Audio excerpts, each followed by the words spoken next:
আজকের এই ক্লাসটা এইচএস থার্ড সেমিস্টার সেশন 2026-27 অর্থাৎ যারা 2026-এ এইচএস উচ্চ মাধ্যমিক দিতে চলেছ 2026-এ থার্ড সেমিস্টার এবং 2027-এ ফোর্থ সেমিস্টারে যারা পরীক্ষা দিতে চলেছ তাদের জন্যই কিন্তু আজকের এই ক্লাস।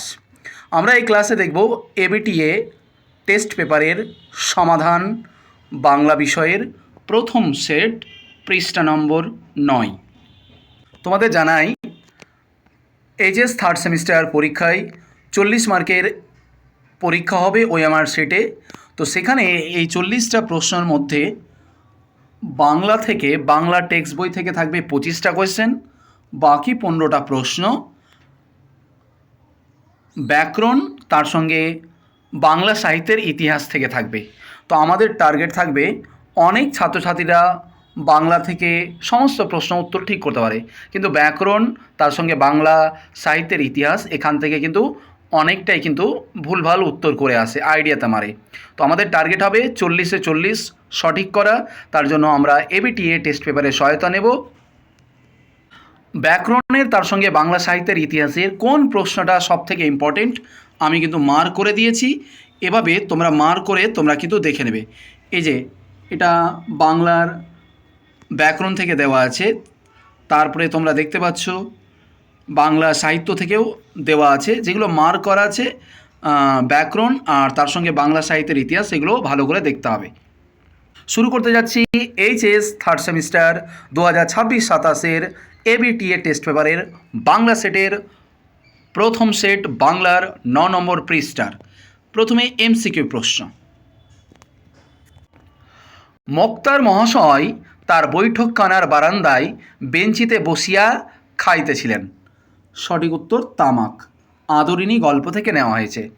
বেনারস থেকে আসছে, বেনারস থেকে কে আসছে? বাই আসছে। তোমরা এখানে আরও একটা মনে রাখবে, আদরিনী গল্পে বেনারস থেকে বাই আসছে, আর কলকাতা থেকে কে আসছে অবশ্যই কমেন্টে জানাও। শুধু টেস্ট পেপার প্রশ্ন উত্তর সমাধান করলে সেটা হবে না, তার অ্যাকুরেসি অর্থাৎ তার বেসিকে যে প্রশ্ন হতে পারে সেগুলোও কিন্তু তোমাকে উত্তর দিতে হবে। তো অবশ্যই তুমি জানাও কলকাতা থেকে কে আসছে। জয়রাম মুখোপাধ্যায় অতি অল্প কারণে উপস্থিত হয় কি? বলো। অনেকেই রাগ করবে, কিন্তু রাগ হবে না, এটা হবে অভিমান, কারণ আমরা বইয়ের লাইন পেয়েছি অভিমান।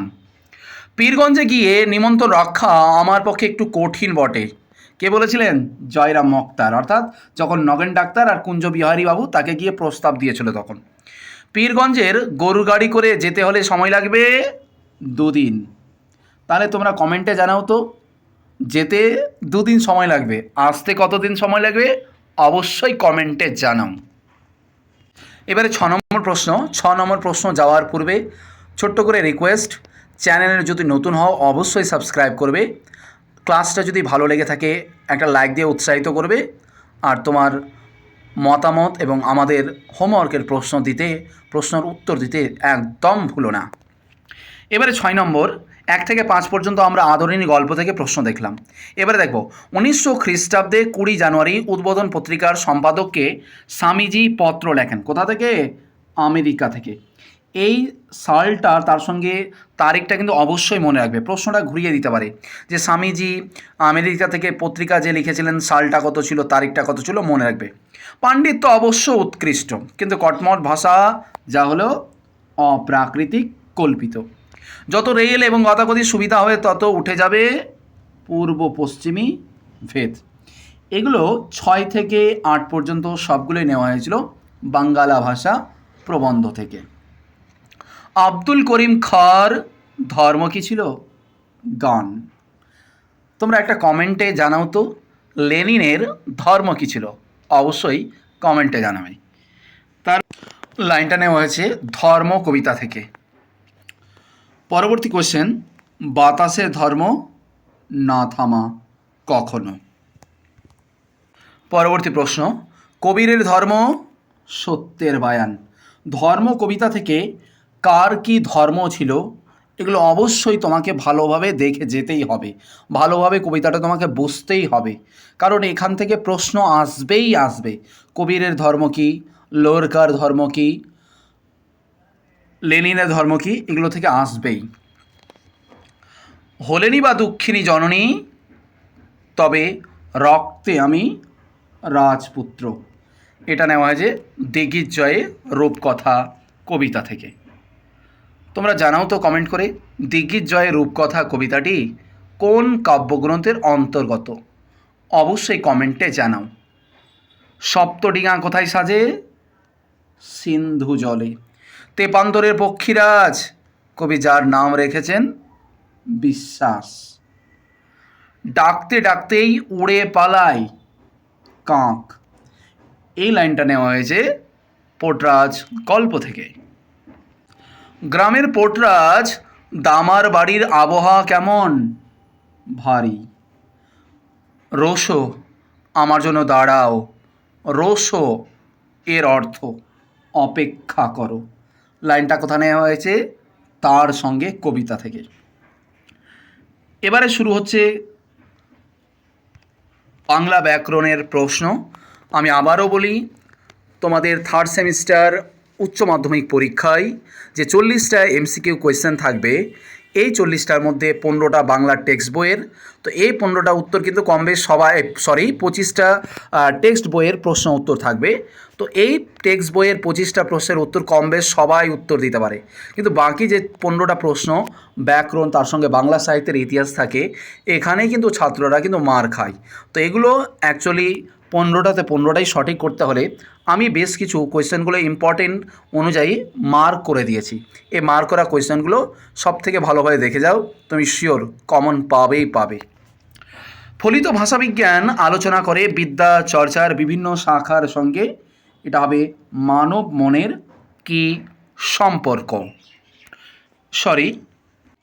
18 এই প্রশ্নের উত্তরটা মানব দেখতে গিয়ে আমি বি করে দিয়েছি। এমন ভুল কেউ করো না যে মানব ভাষার কি সম্পর্ক, তো এই যে মানব দেখে আমি বি করে দিয়েছি, এমন ভুল কিন্তু করতে যেও না তোমরা। আচ্ছা, পরবর্তী প্রশ্নটা খুব ইম্পর্টেন্ট। তুলনামূলক ভাষাবিজ্ঞানের সূত্রপাত করেছিলেন। প্রশ্নটা আসবেই আসবে পরীক্ষায়। উত্তর হচ্ছে স্যার উইলিয়াম জোন্স। প্রশ্নটা খুব ইম্পর্টেন্ট, গোল করা আছে। যে প্রশ্নগুলো গোল করা আছে সেগুলো ভালোভাবে দেখে যাবে, এগুলোই পরীক্ষাতে আসবে। শৈলী বিজ্ঞানীর দিক থেকে লিখন শৈলীর বিচার হলো নৈবিত্তিক বিচার। স্যামুয়েল ওয়েসলি একেই বলেছেন চিন্তার পোশাক। খুব ইম্পর্টেন্ট, প্রশ্নটা গোল করা আছে। তার থেকেও আমরা অত্যাধিক গুরুত্বপূর্ণ প্রশ্ন দেখব। ল ধ্বনিটি হলো পার্শ্বিক ধ্বনি।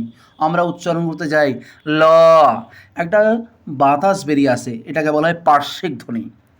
বাকযন্ত্রের সাহায্যে ধ্বনিগুলির উচ্চারণের আলোচিত হলো ধ্বনিতত্ত্বে, এটাও মার্ক করা আছে। মুখের মান্য বাংলার স্বরধ্বনি সংখ্যা 7টি।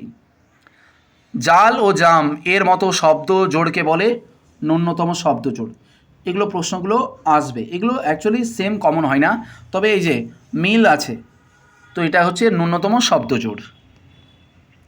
আমি আবারও বলছি, যে প্রশ্নগুলো বাংলা সাহিত্যের ইতিহাস তার সঙ্গে ভাষা অর্থাৎ ব্যাকরণ রয়েছে, যেগুলো গোল করা আছে, সেগুলো বেশি বেশি করে পড়বে, এগুলোই আসবে। এবারে 25 নম্বর, 2 বা ততোধিক শব্দের মধ্যে অর্থের বৈপরীত্যতা থাকলে বিপরীতার্থকতা। খুব ইম্পর্টেন্ট। কলম শব্দের আদি অর্থ কি? স্বর বা খাগ। তুমি কমেন্ট করো তো, কলম শব্দের বর্তমান অর্থ কি? অবশ্যই কমেন্ট করে জানাও। পরবর্তী, বাংলায় আকরা মাত্রিক স্বরলিপির প্রবর্তন করেন যতীন্দ্রনাথ ঠাকুর। মহিনের ঘোড়াগুলি আত্মপ্রকাশ করে 1976 সালে। পরবর্তী মার্ক করা কোয়েশ্চেন, খুব ইম্পর্টেন্ট। ইন্ডিয়ান স্ট্যাটিস্টিক্যাল ইনস্টিটিউট এর প্রতিষ্ঠাতা হলেন প্রশান্তচন্দ্র মহলানবিশ। শরীরচর্চা ও সাদিশিকতার জাগনে ব্রতচারীর উদ্ভাবক গুরুসদয় দত্ত। খুব ইম্পর্টেন্ট প্রশ্ন। বাংলা ব্যাকরণের প্রশ্ন, তার সঙ্গে বাংলা সাহিত্যের ইতিহাস এর প্রশ্ন শেষ হলো। এবারে আমরা দেখব শূন্যস্থানের প্রশ্ন উত্তর। উল্লেখিত ঘটনার পর সুদীর্ঘ ড্যাশ বৎসর অতীত হইয়াছে। 5 বছর আদরিনী গল্প থেকে নেওয়া হয়েছে। হীরামতির সাজ পরানো ঘোড়ার ওপর ড্যাশ বসালে কি ভালো দেখায়? বাদর, বাঙ্গালা ভাষা। তোমার ধর্মের পথে কেন? অপব্যয়, ধর্ম কবিতা। পরবর্তী প্রশ্ন আছে LDQ, লার্নিং ডিজাইন কোয়েশ্চেন, অর্থাৎ নকশামূলক প্রশ্ন। এই প্রশ্নগুলো তাড়াহুড়া করে কেউ করতে যাবে না, এই প্রশ্নগুলো ভালোভাবে বুঝে তারপরে উত্তর দিবে। ক্রম অনুযায়ী বাক্যের পুনর্বিন্যাস করো। বাড়িতে হাতি আসিবা মাত্র পাড়ার তাবক বালক বালিকা আসিয়া বৈঠকখানার উঠোনে ভিড় করিয়া দাঁড়ালো। পত্রবাহক ভৃত্য ফিরিয়া আসিল, বলিল হাতি পাওয়া গেল না। শহর হইতে 2-3 ক্রোশের মধ্যে 2-3 জন জমিদারের হস্তি ছিল। পরদিন বেলা 7টার সময় হস্তিনী আসিল। তো এর মধ্যে প্রথমে কে ঘটছে? তো প্রথমে ঘটছে 2, কারণ পত্রবাহক ভৃত্য এসে বলল হাতি পাওয়া গেল না। তাহলে প্রথমে 2 হচ্ছে, আমি অপশানে দেখব যে প্রথমে 2 কোথায় আছে। তো অপশান এতে 2 রয়েছে, বিতে 1 রয়েছে, সিতে 4 রয়েছে, ডি এ 3 রয়েছে, শুধুমাত্র এতেই 2 রয়েছে। তাহলে আমি আর কিছু দেখব না, এটাই ঠিক হবে, যেহেতু আমি পেয়ে গেছি এই শুধুমাত্র 2 আছে, আর কোনো অপশানে নেই, তাই এটাই হবে। তাহলে প্রথমে 2 ঘটবে, তারপরে 3 ঘটবে শহর হইতে, তারপরে 4 ঘটবে পরদিন বেলা 7টার সময় হাতি আসলো, তারপরে পাড়ার ছেলেরা ভিড় করলো। এবারে 35 নম্বর প্রশ্ন, সত্য মিথ্যার। খুব সাবধানে মিলাতে হবে। চলিত ভাষায় কি আর শিল্প নৈপুণ্য হয় না? এটা সত্য। তাহলে এতেও আছে, বিতেও আছে, তাহলে এ বি এর মধ্যে উত্তর হবে প্রথম সত্য। 2 দেখি, পালি গদাই লস্করি চাল, এটা ভুল আছে। তাহলে সত্য মিথ্যা এতেও আছে, বিতেও আছে। বাংলাদেশের স্থানীয় রকমারি ভাষা, তাহলে সত্য মিথ্যা সত্য, এখানে এ আর বিতে সবগুলোই ঠিক আছে। তারপরে কলকাতার ভাষায় অল্প দিনে সমস্ত বাংলাদেশের ভাষা হয়ে যাবে, এটাও সত্য। তাহলে এটা অপশান বি হচ্ছে, কারণ এখানে মিথ্যা দেওয়া আছে, অপশান বি। খুব সাবধান, এগুলো সাবধানে করবে, কিন্তু প্রশ্ন পড়বে আর অপশান টেস্ট করবে, তাহলেই তুমি ঠিক করতে পারবে, না হলে কিন্তু পারবে না। এবারে পরবর্তী প্রশ্ন দেখো, এটাও সত্য মিথ্যা আছে। পোটরাজ দামার বাড়ির আবহাওয়া হালকা, মিথ্যা। তাহলে 2 এ বি সবগুলোতে আছে। তারপরে দেখো, এখন ঠাকুরের মুখে চাওয়ার সময় নয়, তাহলে এটাও মিথ্যা, এ বি দুটোই মিথ্যা। দূরপথ গজগজ করে আপন মনে, এটা কিন্তু সত্য, তাহলে বি মিলে গেল, বি হবে। এবারে 37 নম্বর প্রশ্ন, মিলাতে হবে স্তম্ভ। দেখো, কয় স্তম্ভের সঙ্গে ক্ষয় স্তম্ভ। ল্যাড ল্যাস তত্ত্বের প্রবক্তা, তো ল্যাড এর প্রবক্তা হচ্ছে নম চমস্কি, অর্থাৎ 1-এর সঙ্গে সি এর সম্পর্ক। 1-এর সঙ্গে সি কোথায় আছে? শুধুমাত্র অপশান বিতে আছে, আর কোথাও নেই, তাহলে বিটাই ঠিক, আর দেখব না। আর এটা আমার গোল করাও আছে, ইম্পর্টেন্ট, ল্যাড এর তত্ত্বের প্রবক্তাকে নম চমস্কি। এবার 38 দেখো, এখানে অনেকগুলোই দেওয়া আছে, 4টা স্তম্ভ, তোমার যেটা সুবিধা সেটা দেখবা। যেমন আমি 4 দিয়ে দেখব যে আমাদের দেশে অর্থাৎ ভারতে প্রথম সব ব্যবচ্ছেদ করেন মধুসূদন দত্তগুপ্ত, তাহলে 4-এর সঙ্গে এ এর সম্পর্ক। আমি এবার দেখব যে 4-এর সঙ্গে এ কোথায় আছে। তাহলে 4-এর সঙ্গে সি আছে, বি আছে, ডি আছে, এ আছে, তাহলে অপশান নম্বর ডি এটাই ঠিক, আর আমি কিচ্ছু দেখব না। এভাবে চালাকি করে উত্তরগুলো করতে হবে। 39 নম্বর দেখো, বিবৃতি কারণ। আচ্ছা, বিবৃতি এতে প্রশ্ন দেওয়া হয়েছে। প্রশ্ন দেখো, রোশো আমার জন্য দাঁড়াও, কারণ সময়টা মোটের সুবিধেই নয়। তাহলে এখানে 2টাই ঠিক আছে, এও ঠিক আছে, আরও ঠিক আছে। তো আগে কোনটা ঘটছে, কেন তাকে অপেক্ষা করতে বলছে? তাহলে সময়টা মোটের সুবিধা নয়, তার জন্যই তো অপেক্ষা করতে বলছে।